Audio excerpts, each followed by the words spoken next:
Welcome to This Week in Mobile, episode number 1, recorded Friday, January 21st, 2011. CEOs getting mobile. In this episode, changes at the top for Apple and Google, Angry Birds makes TV happy, mobile app market gets a boost, Starbucks drops the cards, and Google Voice lets you bring your number with you. All this and more coming right up.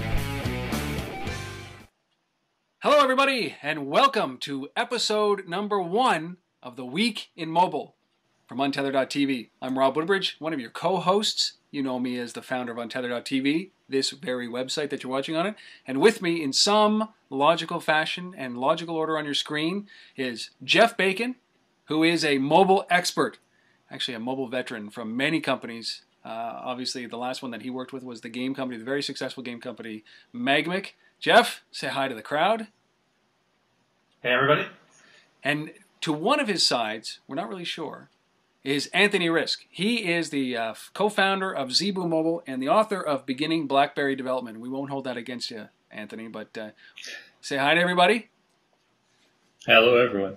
Hello, everyone. A little bit of background about this show. We went out there, all of us, obviously in the mobile industry, went out and tried to find a show that actually captured everything that we wanted to capture when it came to mobile, and we couldn't find one. So we didn't do anything about it for a long time, and then we decided we would do our own show. And hence the completely terrible name, but it's going to be a great show. We want to do this weekly, and we're going to review the things that happened in the week of mobile. And so this week, obviously, and every other week going forward, until one of us gets sick of the other, we will be covering the issues that are relevant and the news that is relevant in the mobile industry. This will cover everything from software to companies, obviously all the way down to, we'll touch lightly on hardware and the impact that those stories are going to have on mobile. And this week, I don't think we could have picked a better week to start. What do you think, guys? Yeah, it's been an interesting week, that's for sure. Lots of good news coming out this week. Well, that and it certainly is a tough week to be a CEO. There was a couple of big switches this week that really will have an impact, I think, not only on mobile but on the companies that they led with. And we're going to start talking about Steve Jobs, and who announced on Martin Luther King Day on the 17th that he is stepping down or stepping away from operations, but still going to maintain the CEO role as he battles some health issues. What's your take on this? What do you think is going to be the impact, the big impact for Apple as a result of Steve Jobs stepping away from operations? Well, I think in the short term, there's not going to be too much of an effect on it. All the products they're going to release in 2011 have already been mostly designed. The iPad 2, it's practically done. Whatever they're going to do for iPhone 5, it's practically done as well. They're making tweaks to it, but all the major design work's gone on. And I'm sure they've had design meetings and concept meetings for the iPhone 6 and the iPad 3 as well. So in the short term, where he's put his creative genius behind the different products in Apple, and there's, ones I haven't mentioned as well, that's already there. He's already set up the company to keep those things moving forward. I think it's more a matter of looking long term and deciding how impactful he'll still be able to be in Apple, even if he's not running day to day, because they're not just going to kick him at the door and never call him again for 6 years. They're going to talk to him over time as well. Well, I would hope so. I mean, the trend that we've seen when he comes back from some of these leaves is absolute innovation for the company. I think his most famous ones have been over the last decade, I think. Obviously, he stepped away, I think, in 2004 and came back with the iPod.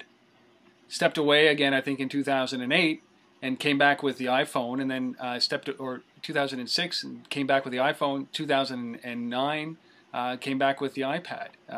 So I can't imagine what he's going to come back with this time, and hopefully he does come back.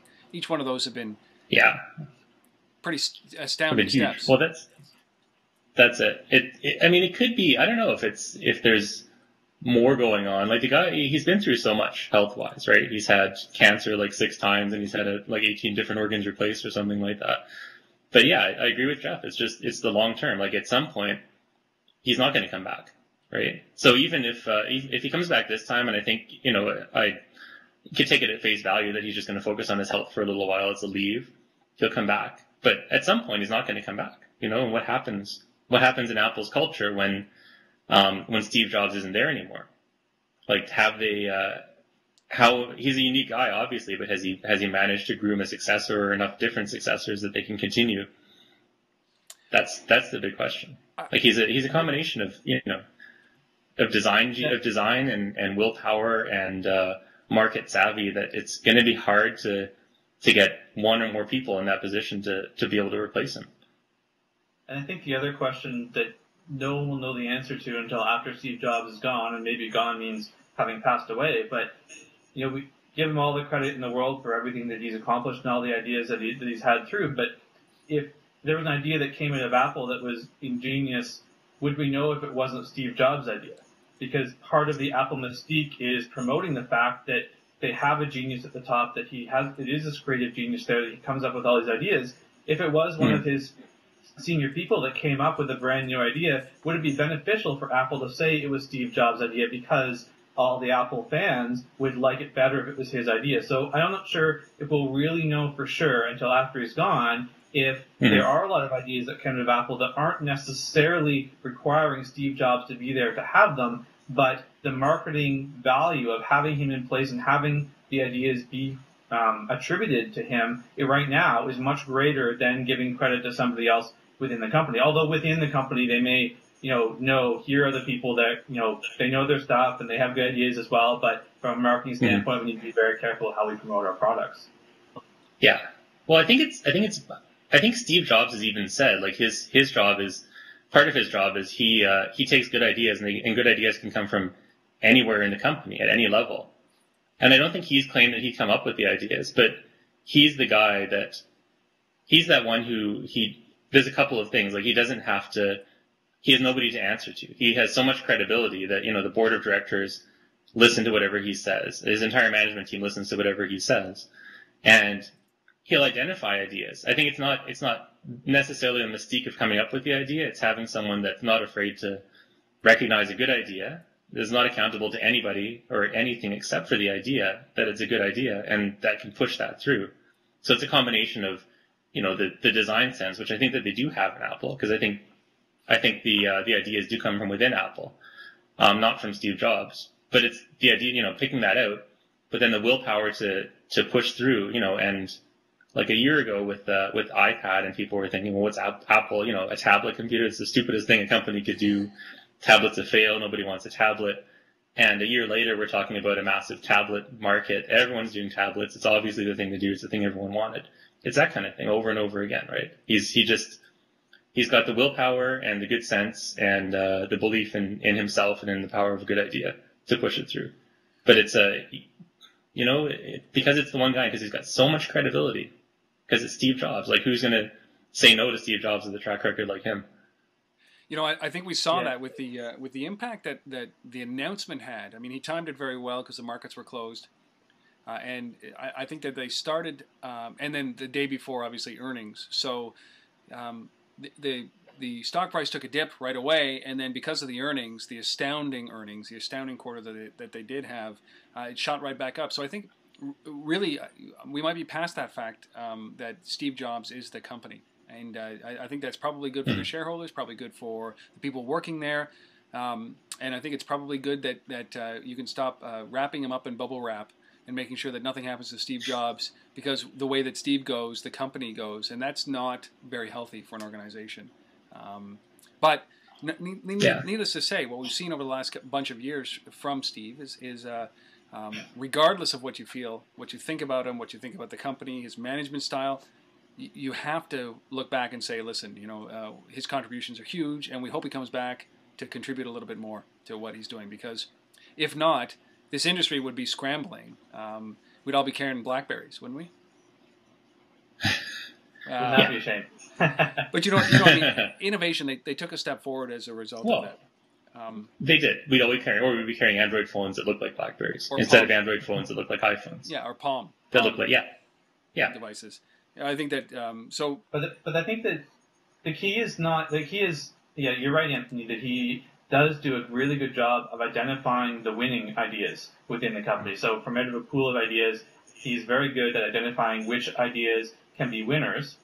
and he has that credibility. But the credibility, most importantly from a business standpoint, he has the credibility with his board of directors. Yeah. He has the credibility with the media and with fanboys and things like that. But that's not something you lose just because you're sick. That's a mystique that lives on afterwards. But the board of directors is going to be the ones having somebody else tell them, I think this is a good idea, and having to believe in that person. And I think the key will be moving forward is, can anybody else acquire the confidence of the board of directors that they can also pick out some winning ideas as well? Or even if they can't hit 80 or 90%, if they can hit 60 or 70%, they'll be doing better than most companies do. Yeah, I agree. I think you're absolutely right. It's that, it's going to be that, because the board of directors are going to be pushing them to make more standard business decisions, because there are guys on there who run other companies and say, well, shouldn't we do this because of this market force or whatever? And, you need someone like Steve Jobs to be able to see the bigger picture. But yeah, I agree. And Rob, it's an interesting point. The timing of trying to, because they know they have to transition him out, and timing that like they did. You're right. That's really interesting, right? This is the first test to see what the markets are going to do. Yep, and it was kind of cool. An area blip. So speaking of founders and CEOs, and the next guy, I think that took everybody by surprise, especially not him, I'm going to assume, but was Eric Schmidt being passed over or being removed as the CEO of Google. And I mean, I'm trying to figure this one out, but I think that it was just a matter of, I think he put out a tweet right after it happened. He said something to the extent, no longer in need of a babysitter is Google. And so Larry is going to take over and run the company, and Eric Schmidt is going to go off and do government relations or something like that. But what was interesting from this, and it's not really a mobile play, but they believe, them being Google, that mobile is going to be the driver for 2011. And obviously these guys, they need mobile, don't they? Yeah. Yeah. There's a whole lot there. Well, Schmidt said, this is what Schmidt said, is that they have three priorities. This is before he resigned, or he was before they announced that he is no longer CEO. This is during their earnings call. Schmidt says that Google needs to focus on developing networks like 4G and LTE networks. And it wasn't clear whether they're going to build them, but I think Google has enough cash to do that. So they want to build out 4G networks because it benefits them. A second priority is mobile payments, which is, I think, the next big industry that we're just on the threshold of. And obviously their near field communication trial in Oregon is one of those things with the Nexus S, and the Nexus S is going to be coming to Canada in February or March of this year. And the third thing, that they're obviously looking at increasing the availability of inexpensive phones, which is exactly what they do, right? Making sure that their operating system works on inexpensive phones, so there are more.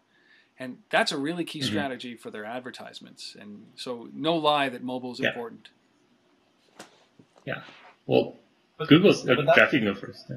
Sorry, I was just saying that I mean, there's two things you talked about there. One is about Schmidt leaving, and one is about their mobile strategy. And I think they're completely independent things to talk about. Schmidt leaving is a natural progression for a company in terms of changing leadership. He's not like he's being disposed. He's still going to be executive chairman, and he said he will focus wherever he can add the greatest value, such as partnerships and government affairs, and remain an advisor to Larry and Sergey. So I think it's more of the fact that when he was brought in, part of the reason of him coming in was the investors going, well, I'm not sure if we want early 20-year-old kids running $1 billion corporation right now. So they brought Schmidt in, and he's excellent. Not saying that they shouldn't have brought him in for his expertise as well, because he's an amazing individual that has done a fantastic job of helping to lead that company. But it also wasn't like he's a CEO and everybody else is then below him. It was kind of a triumvirate of people running the company, as Larry and Sergey have learned from him and learned from their experiences in business. If I was suddenly bestowed with a successful company that was worth $1 billion, I wouldn't find it aghast that investors would want an experienced CEO to come in and run $1 billion corporation and allow me to grow and learn in some of those roles as well. So I think it's kind of a natural progression from that. And then as their business is expanding, as you noted, into mobile, it allows Larry and Sergey also to provide some of the ingenuity that they've had from the past into those new realms. Yeah. I think it's kind of interesting, right? Like, how long ago was this actually planned? Like the transition of Eric Schmidt out of the CEO role. And I think you're right. Like, I don't think he was pushed out. I mean, the guy he's like 55 or something. So he's, still pretty young, so but he's old, probably thinking, look, yeah, exactly. It's over the hill. I mean, Steve Jobs is but he's, he's made a big impact, and you're right. It was a triumvirate the whole time, and he's emphasized the whole time that Larry and Sergey and him, the three of them, made all the important decisions together. So I think the difference it's interesting to contrast this between this and Apple, because here, there's not going to be any kind of drop in investor confidence because it's never been a one-man show. It's always been, if anything, Eric Schmidt was the junior of the three in the eyes of the press, because the wunderkind, guys, Larry and Sergey, the guys who started it, the geniuses, and Eric Schmidt's no slouch, but he can leave, remain in an advisory capacity to keep the board happy, to keep investors happy. But yeah, you bring on one of those guys, everyone's got all the confidence in them. So here's a guy, though. It's interesting. Here's a guy that leaves and then cashes in something like $383 million in stock options. So is that confidence, or is that like, hey, I'm going to flip you the bird, and by the way, I'm going to take a quarter bill and walk away. Thank you very much.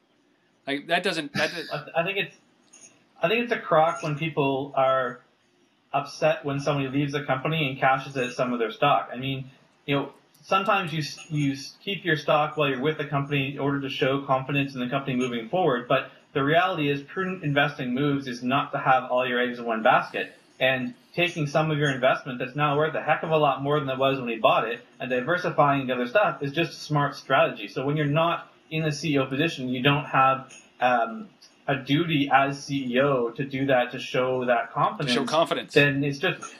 it's not that you're not showing confidence, it's that you're not required to keep your stock in order to show the fact that by keeping that stock, you have confidence. And keeping your stock in the company doesn't necessarily mean you have confidence. Nope. It's not like he's selling all of his stock, in which case that, I would say, is a red flag. Or he's taking $300 million and dumping it into Goldman Sachs' Facebook fund.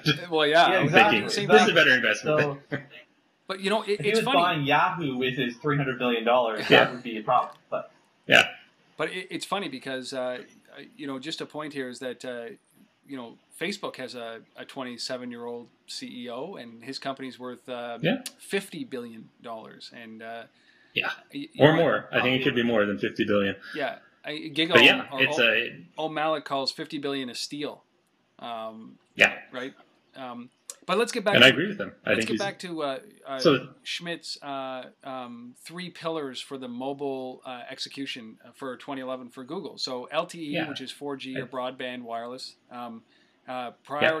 Second priority would be towards making sure that mobile payment takes off and enabling that. And then obviously getting handsets in everybody's hand at a cheap rate. That's globally. Are those the right places for those guys to focus? They've always been in the enablement space. I think. Well, that's what Google has to. Google they're pretty decent long-term thinkers. I mean, at least I think I see what they're doing. You're never 100% sure about strategy in business, but they're one of the few companies. There's maybe a handful of companies they're a web company. Yep. But they're so big that they've saturated the web space, right? They're pretty much, Facebook's another one. So Facebook looks at mobile for the same reason, I think, is that Google's got to see, okay, to continue to grow really, really fast, we just need more places we can reach users, right? And they've already got 65, 70% of all web search traffic, a massive percentage of all the web advertising. Where can they go unless they actually expand the market, unless they create a new market and then move to dominate that market? So it's enablement. I think the 4G and LTE, that just it's more people using internet in more places. It makes mobile internet better. Mobile payments is just another way of people, either handing money over to Google or potentially another it's another growth market. It's enabling something else. Yep. And then the third one was, so it's LTE. Yeah. And 4G. Mobile payments, and his third pillar was cheap phones. And cheap phones, the same thing, right? So it's a bigger market. More people with phones, more people accessing the internet on phones means a bigger market for Google. They've saturated web. He says that They're not as big as they could ever get, but mobile's going to grow faster, and if they can dominate mobile, or at least have a big chunk of mobile, then that's how they're going to get their growth. Schmidt says Yeah, that I mean, Google and Facebook. Go ahead, Jeff. Sorry, Google and Facebook is the same monetization strategy. It's selling ads, and Yeah. you sell more ads by having more eyeballs look at your ads. Yep. So the question is always, how do I get more eyeballs to look at my ads? And Google has launched all these services to try and get more people looking at their ads. Facebook has launched new things for people to do to get people to come onto the site more often and do more page views. So, Google is looking at, okay, we're still going to innovate on the web, we're still going to add more services there, but, we can do more than one thing. So what's the next thing people are looking at most often that we don't have ads we're selling on now? You're looking at your computer screen, you're looking at your phone, probably next most often. So if you're going to go after the next easiest target, it's the phone in terms of what you can get access to. So that's Android. That's trying to get Android and ads in front of the most people you can. And so once you decide that that's the strategy, that on mobile you want to have eyeballs and you want to see ads, you have to get mobile in front of as many eyes as possible. Yep. And that's moving the 2 billion non-smartphones over to being smartphones so that you can have better screen real estate, because people use smartphones more often for looking at data, partly because of screen size and partly because of the speed of the networks they access. So it all ties together and links back to what their core business strategy is, which is selling ads and needing more eyeballs to do that. What he says is this. Yeah. If we have 1 billion people using Android, you think we can't make money from that? Smart guy. He is. Kind of summarizes it right there, doesn't it? Yeah. Totally taking a different turn here. Talking about 1 billion people. Is there anybody in this entire planet who has a smartphone that hasn't played Angry Birds? How's that for a second? It's not on BlackBerry yet, is it? I don't know if it is or not. It's not on BlackBerry. There's this great, we should link to it, right, with the notes, but there's a great post about Angry Birds on BlackBerry where it's just a text screen. Oh, yeah. Yeah, well, pretty much. It's a guy who did mock-up of a BlackBerry screen where there's a line of text that says, "Yellow bird is shot at pig. Yellow bird hits pig. Pig is angry." Text after, looking like an email client or a spreadsheet or something. Well, it's good. But that's like a DBS game. Exactly. Yeah, pretty much, yeah. Planetfall from my old PC days. This is one of these stories that astounds me. Angry Birds, obviously the #1 selling iPhone game of all time, iPad game of all time, Android game of all time, generating lots of money for the developers. It has now broadened itself up. I think a couple of weeks ago they announced that they were getting into Lego. So now there's Angry Birds Lego. There is an Angry Birds store that sells plush toys that does $1 million+ a year in revenue just in Angry Toys or Angry Bird toys. Then they moved into Hasbro is building an Angry Birds board game that's available that you actually shoot the birds and it knocks things down. Oh, with like an elastic and stuff? Yeah, as far as that's phenomenal. That would be cool. That exactly. Would be cool. And now, announced this week, the Angry Birds television show, cartoon. What is this? Is this just trying not to be a Billy Ray Cyrus, a one-hit wonder? Is that what this is about? I don't know where Billy Ray Cyrus came from. The analogy I was thinking of this afternoon, which the more you list the things Angry Birds is doing, I think the more right on it is Ghostbusters from the 80s. So there was one popular movie, and then they had sequels to it. But from that popular movie, there was cartoon series, there was board games, there was everything that spun off because it was a brand that suddenly kicked in. And it kicked into enough people because movies was the way that people saw mass market branding and multimedia. And in the 80s, that was the big thing to go and do. And that kicked that off into all the other mediums that were there. In the 90s, it was MTV. In the 90s, everybody kicked off their brands like Britney Spears on MTV. If you got a big popular artist on MTV, suddenly you were lunchboxes everywhere, suddenly there were shirts everywhere. This is proving now that mobile gaming can do that for a brand. But it's no longer mobile gaming, right? The other analogy. That was the medium that allowed the brand to kick into a higher gear, and that's a watershed event for mobile gaming, because in the past it didn't reach enough people to have that effect. But Angry Birds proves that now mobile gaming reaches enough people that they can kick a brand into the stratosphere of, a billion-dollar brand, which it could eventually become. That's crazy. Yeah, and I completely, you're right. That's exactly, and the analogy I thought of, I'm surprised you didn't come up with as being an old-time gamer. You remember in the 80s, the Super Mario Brothers and Legend of Zelda cartoon shows and Nintendo Power Hour on Saturday morning television? Yeah. It's the same thing. It was a brand, right, established, and I think they had the Pac-Man. They had the Pac even before that, Pac-Man or Pac-World or whatever it was. It was Nintendo games or Atari games, and they established their brand. So Super Mario Brothers and it was strong enough that Nintendo contracted Viacom or something like that to produce cartoon shows, and then of course there's tons of merchandise. But it's the same thing. It's Nintendo in the 80s is what mobile gaming is in the 2010s. Right? Yeah. Same kind of, in Captain Lou Albano in the live action Mario segment. The Wizard was an awesome movie. The Wizard was the best product launch I've ever seen in my life. That's it. You could not script a better product launch than The Wizard. I'm going to snap back to 2011 here, guys, we should still be talking. It's the same thing, right? It's yep. It is. It's now. Apple is now, or iPhone, iOS is now what Nintendo NES was 20 years ago. Yep. 30 years ago. 25 years ago. Do you think that they have to follow up with anything after this, or do you just ride this? I love the game. My kids love the game. Do you just ride this until it's no longer relevant? It's hard to follow up. They would be. So Jeff's I'm going to jump in before, because Jeff is the mobile industry, game industry expert with my I think they'd be stupid not to. I think they'd be stupid not to keep putting out Angry Birds 2 and Angry Birds 3 and 4 and 5 and Angry Birds World and stuff, as long as they can milk it, because it's a guaranteed moneymaker at this point. Yep. That's what I think. I agree.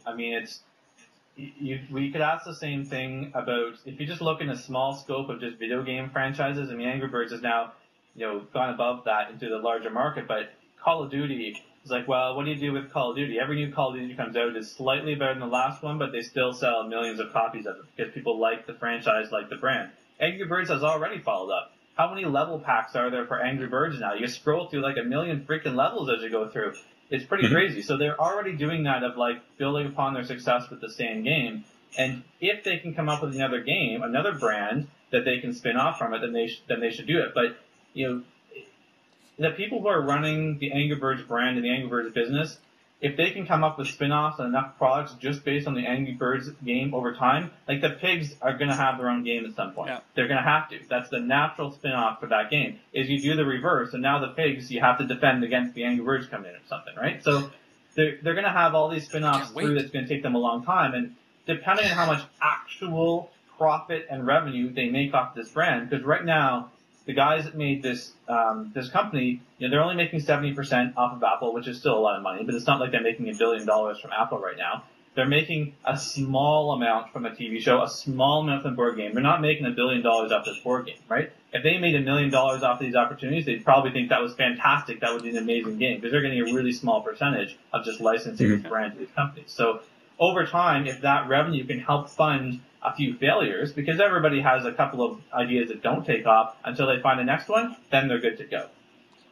So what do you think of this statistic that came out then, that the mobile app market is going to be worth $25 billion by the year 2015?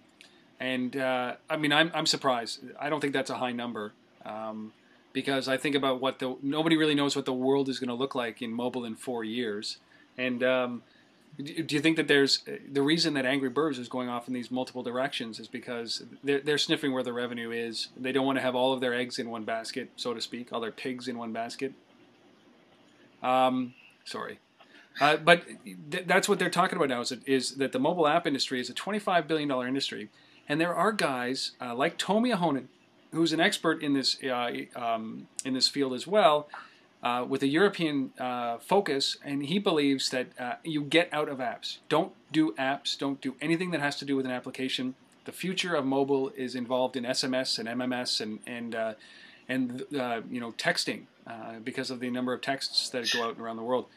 It makes a very compelling case. If you don't know Tomi, check him out. What about this $25 billion? Does it make sense to you guys? Well, if it's $25 billion, and it's not it's not as big as like the desktop gaming market, for example, the console gaming market. It's still a big number. Yeah. It still means that there's enough that a few companies can make a huge amount of money, right? Yeah. So you think maybe you couldn't have a multi-billion-dollar company just in mobile apps, but I think you maybe could. But even if you can, I mean, if you have a company that can make 100 million or a couple hundred million on mobile apps, that's doing pretty good. So there's big opportunities there. I think another interesting thing is that specific number. Yeah. So people have looked at, how big that is, and I think it was 20-something% will be Apple's iOS, sales. It's also interesting in that you look at where the big other companies, so someone like Apple, where they make their money. So they made $26 billion in revenues on the last quarter in 2010, right? So you see that Apple they're viewing the mobile app market, even at $25 billion, even at $50 billion, they're just viewing it as an enabler for their hardware sales. Yep.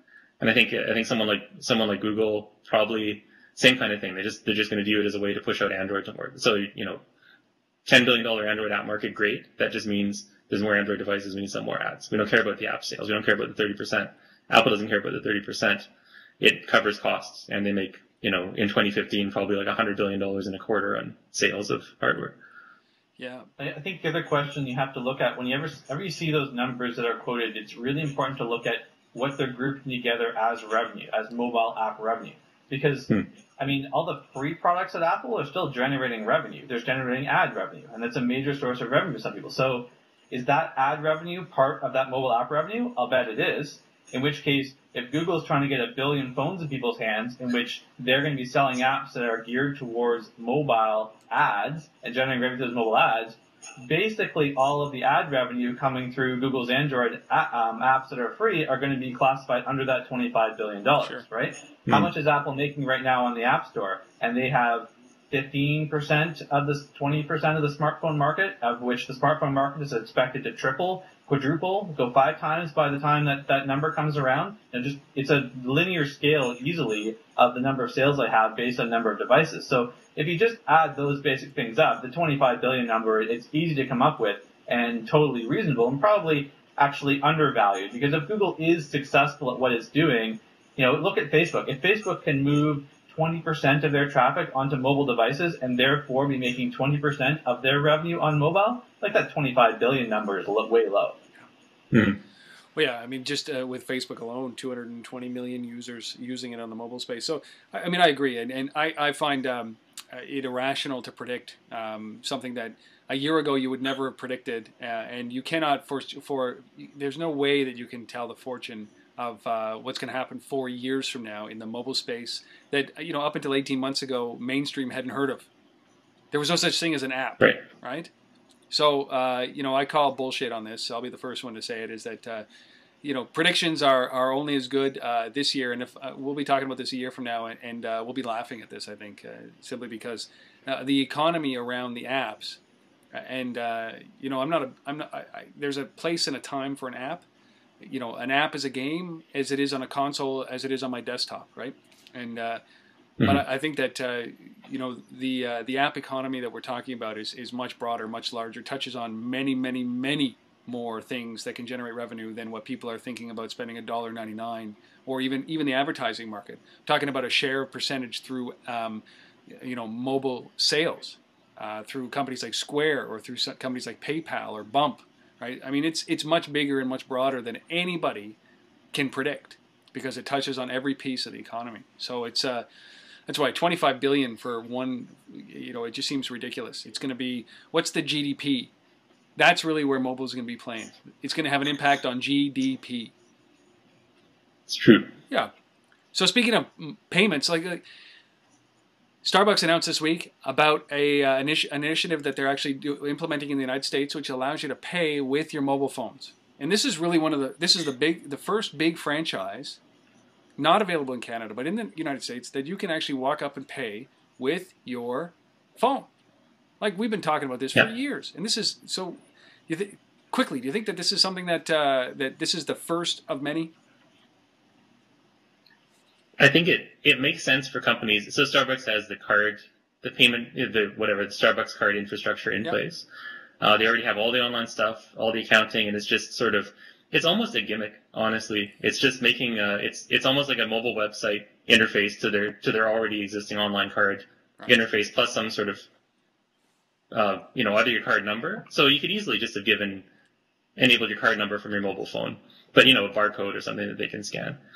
It irritates me it's not available in Canada. I think it's I don't think it'll make it more convenient. I would like it because I don't have to carry around a Starbucks card anymore. It's a marketing thing. At this point, I don't think it enables anything that's not going to have happened already. So you still have to load up your Starbucks card, which you could already do online. You still have to manage your Starbucks card, have a Starbucks account. You just have to download an app. I think it's just a marketing thing. It's very cool. I don't think it enables anything really new because they're just doing it through same kind of hocus pocus that they already had. It's not.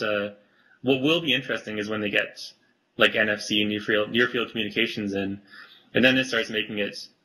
Then it's almost a transition. So if you see one company using NFC to pay for things, then it might open up the floodgates. So Starbucks then starts implementing NFC and everything.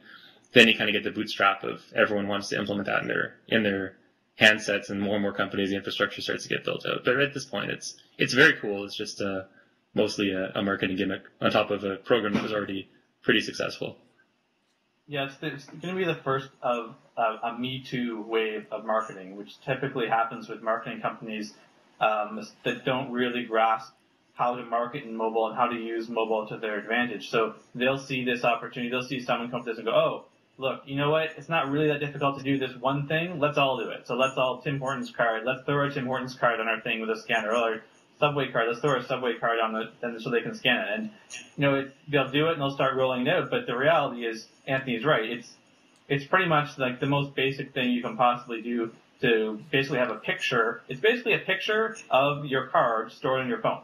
They really didn't need to do any more than that. If you'd be able to take a picture of the UBC code on the back of your Starbucks card and just show that, I mean, they could scan that the same way. So the reality is that it's really just replacing that. The future is definitely in much more advanced ways of enabling payments through NFC or through your carriers and stuff directly. That's really where it's heralding the next step to. Pay with your phone is kind of a misnomer. You're not paying with your phone. You're storing your card on your phone. If you were paying with your phone, then you'd be charging it to your credit card that's not your Starbucks card, or you'd be charging it to your phone account or some other payment system that's generic that's hooked up to your phone, not just your Starbucks card.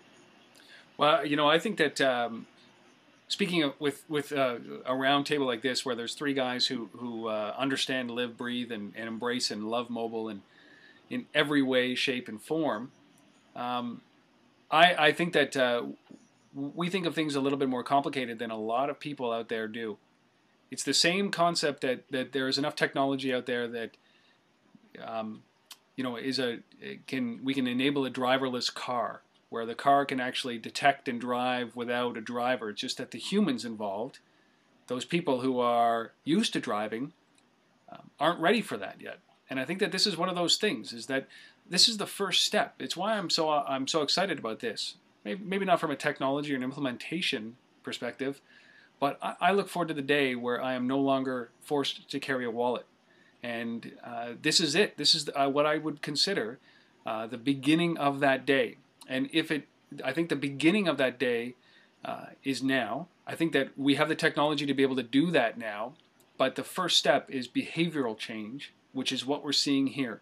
If I can think of my phone as a way to store this information, then it's an easier jump to get into bank accounts, get into identification and passports and all of those things that we carry now that we shouldn't have to carry, because we can actually enable the phone to do that. So, we're still a number of years away from all of that, but I think that we'll look back at this and think, it's a seminal moment simply because a massive retailer in the United States, soon to come to Canada, has enabled this so that they've just dropped one thing, which is their card, and allowed you to use it. So, I'm kind of optimistic about this. Yeah. I think it'll do well. I would completely download it if it was available in Canada. It's not Starbucks. If it was available in, but we drink lots of coffee. It's cold here a lot of the year. Yes. Lots of coffee, lots of hot drinks. If it was a beer card, but now that. Yeah, that would be, well, Canada would be the first market for a beer card. I mean, come on. Yeah. I think time will tell. I'm not sure if this is the first step, but we'll see. It's interesting. I think that we will get to that point, Rob. I think we will, where everything is on our mobile phone or accessed through our mobile phone. I'm not sure if this is the first step, but time will tell. It's interesting. But the idea of it is interesting enough. I store all that information about my passport and who I am is in my DNA.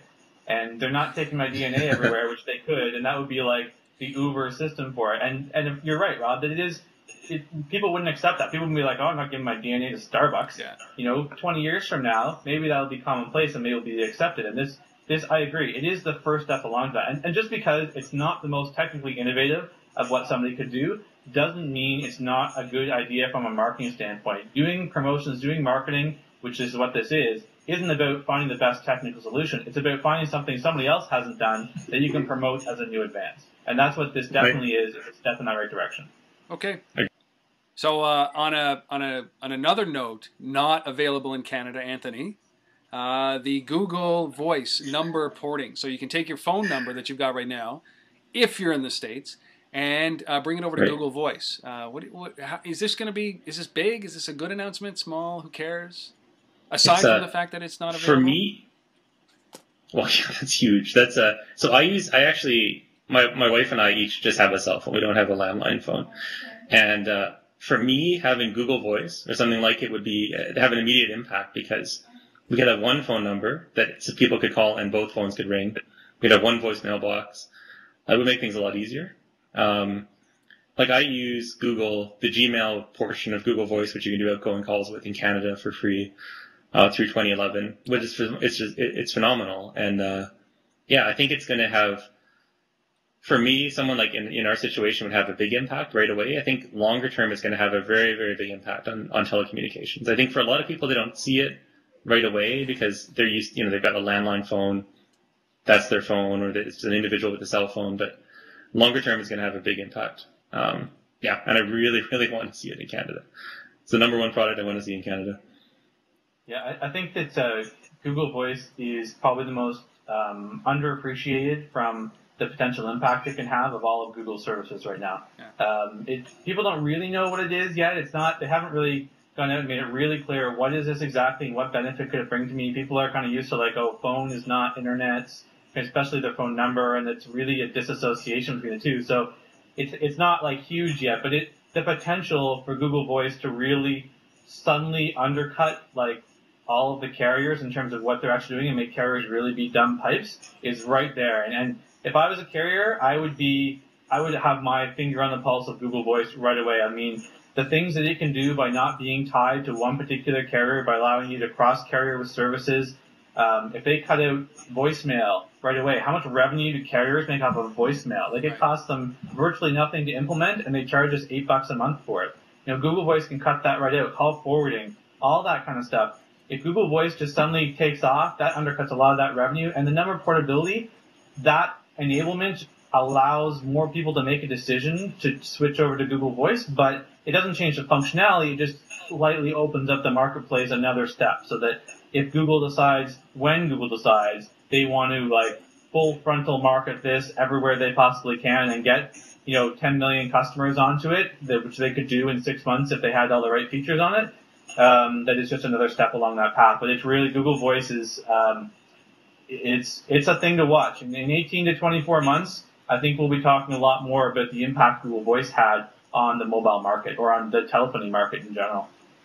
Yeah. And then don't forget, it's also Google with the other exciting thing, just the idea of Google, who's a great technology company, much more innovative than the telecoms, and not necessarily the greatest UI design company, but better than the telecoms and their crappy voicemail systems and stuff.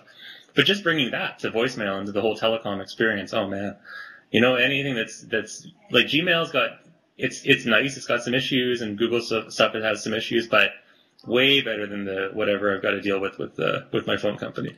And if you could just bring that and make that experience better, that's just huge, right? even basic services like, I was on Rogers with my iPhone for a while, and they had visual voicemail for it, which was amazing. Mm-hmm. Like, I could just click on my phone. I didn't have to call a number. I could play and rewind or whatever my message is, and then I switched to TELUS, and TELUS doesn't support it on the iPhone. And I didn't realize how amazing it was until I didn't have it. And I'm like, really? I have to call a number now and press buttons to get to my voicemail? It's ridiculous. So just being able to undercut those services. Our phone system at Magmic used to email me phone messages that I could then play as an email attachment.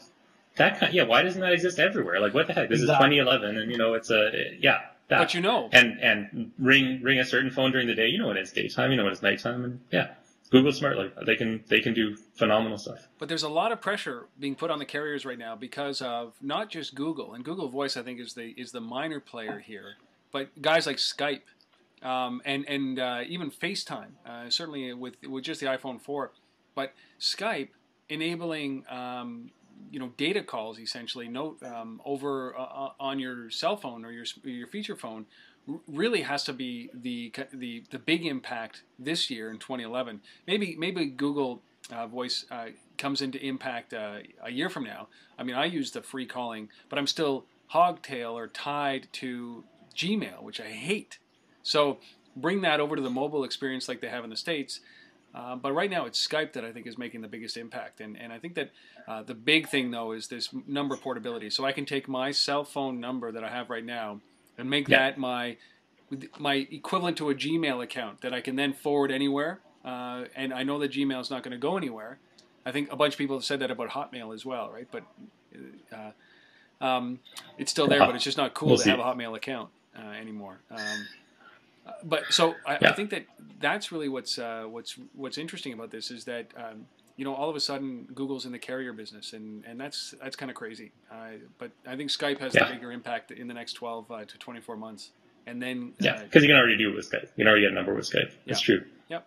So they're just catching up, but that Google's just Google's going after Skype's bread and butter right now. That's for sure. What if Google bought Skype? I think it would probably be the best thing that it would be good on them. Skype's been sold before. I love that. What about this story that came out where Microsoft,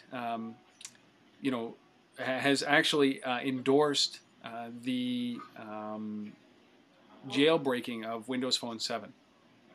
This is so opposite of the old Microsoft. What do you think about this? And it's also opposite of what anybody else is thinking out there. Like Apple hates it. They try to thwart it in every way that they can. Every new release. I hate being, following my Twitter stream on for Untether because it's also the name of what they've labeled untethering or jailbreaking the iOS. So every day I wake up, there's 500 messages mentioning Untether, and it's all because of jailbreaking iOS. Yeah. But what do you think of that? This is so against the grain. Is this Microsoft trying to play cool when they're really not? This is somebody at Microsoft being very smart, and maybe in the marketing department and going back to basics about how you develop a market for a product, and understanding early adopters and how you go through the growth curve of getting people to accept your product.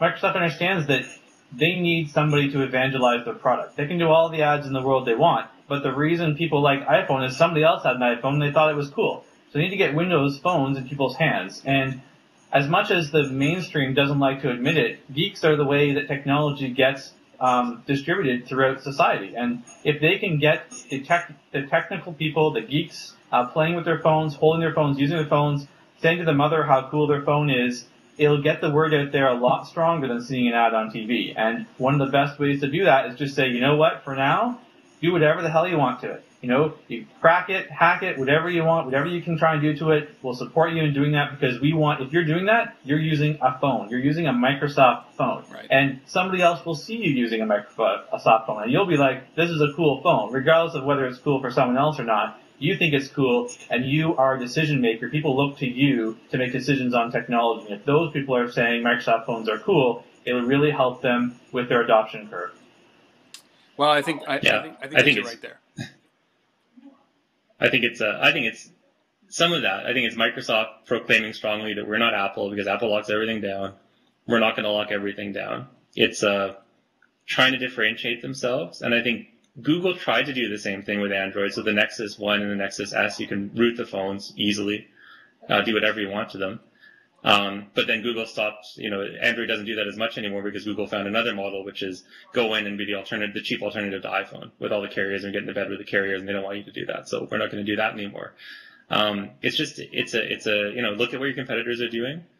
What can you do different? We can't be bigger than Apple in the mobile phone space. So maybe we can just be different than Apple. And Apple sort of will do the same thing if they have to. They'll proclaim that they're open if they have to, if they're not the leader. They'll be closed if they are the leader. And I think Microsoft would do the same thing. It's a cynical business tactic. Probably smart. I agree with Jeff. I think it's a smart thing. It'll get the phone into a lot more credibility with the techies and the geeks and people who actually want to hack and do cool stuff with the phone. Like the kind of thing that Android started to do. Maybe they're going to try and take away some of that. Yeah, and they're also going to try to make Hotmail accounts cool again. I know that's the goal. Well, if you want to root it, do you want to hack into some Hotmail accounts? Here's a bunch of usernames and passwords and see what you can do with them. We'll see in 18 months to 24 months if Microsoft is still as open about hacking Windows phones if they're successful in getting it more promoted, right? I agree. Well, they are. Totally. Apple didn't do as much to prevent jailbreaking with the first releases that they do now. Yeah. At one point true. it was like click, click, click, and my phone was jailbroken and my mother could do it. Now, that's definitely not the case. Yeah. So.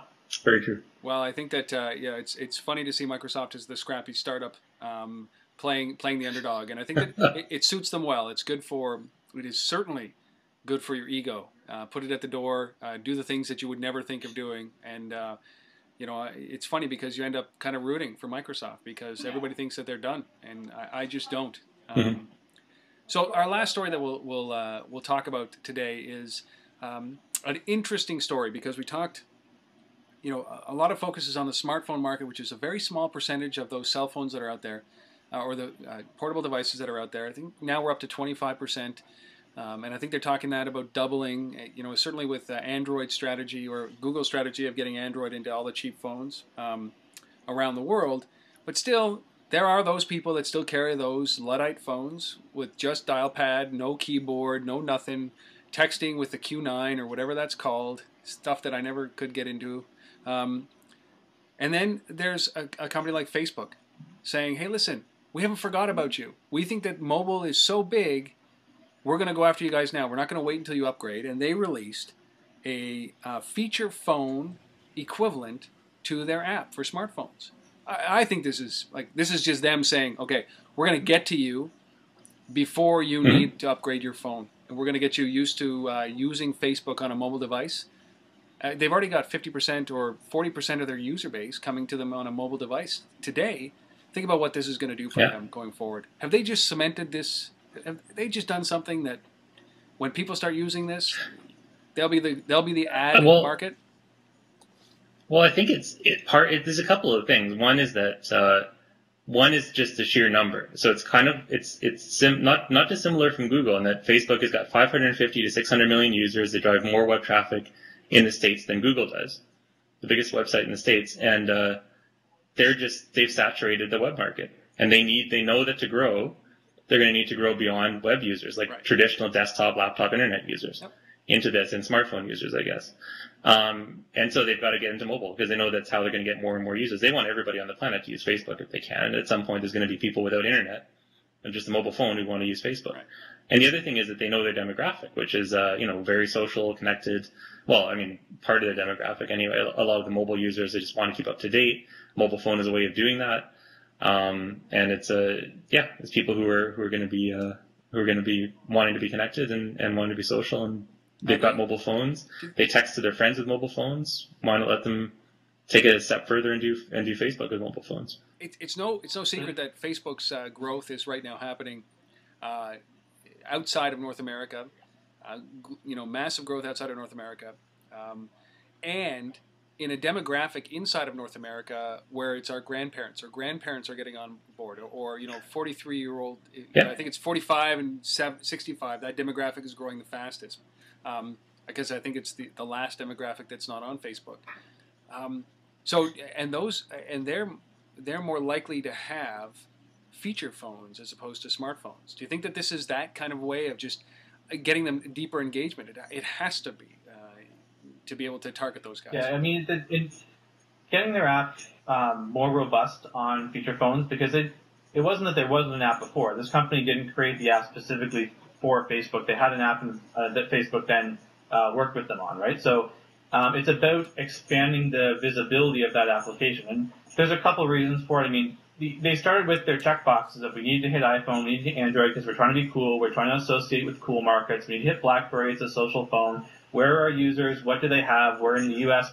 Starting primarily. Where are the phones going? The smartphone percentage in the U.S. is rising so dramatically that it didn't seem as prudent to invest in what's extremely expensive to maintain a feature phone app for feature phones, because speaking from experience, supporting 2,500 phones is really difficult to do in a consistent manner. And as they see what they need, where they need to expand, which is outside of North America, they look at what the market there has. And yeah, the smartphone market outside of North America is dramatically different than it is inside North America. Even if you just say that the non-BlackBerry, Android, iPhone market, because Symbian is so huge outside of North America. Right. So yeah, they're looking at where they are expanding, where they want to expand, and saying what do those customers need to be able to access Facebook. And it's a mobile site. That's what they need. They need mobile access to it. They all have feature phones, so we'll build a feature phone app for it. But I think that the app itself is not as important as the partnerships they have with carriers.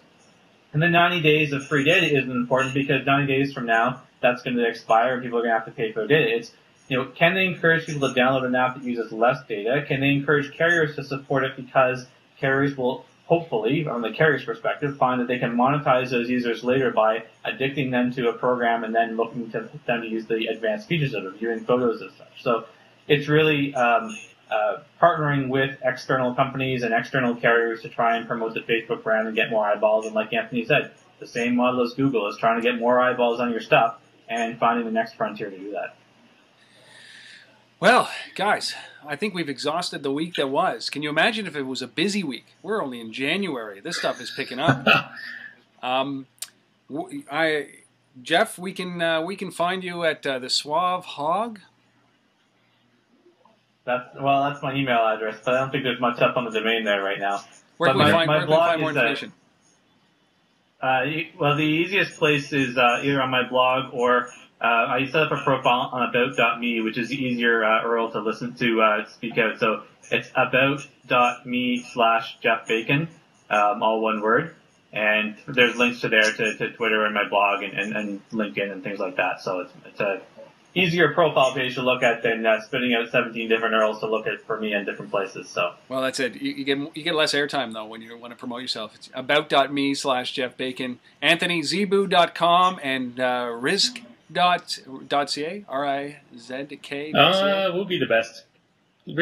Well, how about we'll get in the BlackBerry blog, which is not as busy now, but thinkingblackberry.com is a BlackBerry development blog. Okay. And Zeebu.com, Zeebu, or Zeebu for your American listeners, and .com. And you can find me there, or just Google me, and I'm pretty findable. Well, guys, thank you so much. Episode number 1 is down. We'll see if we come back for episode number 2.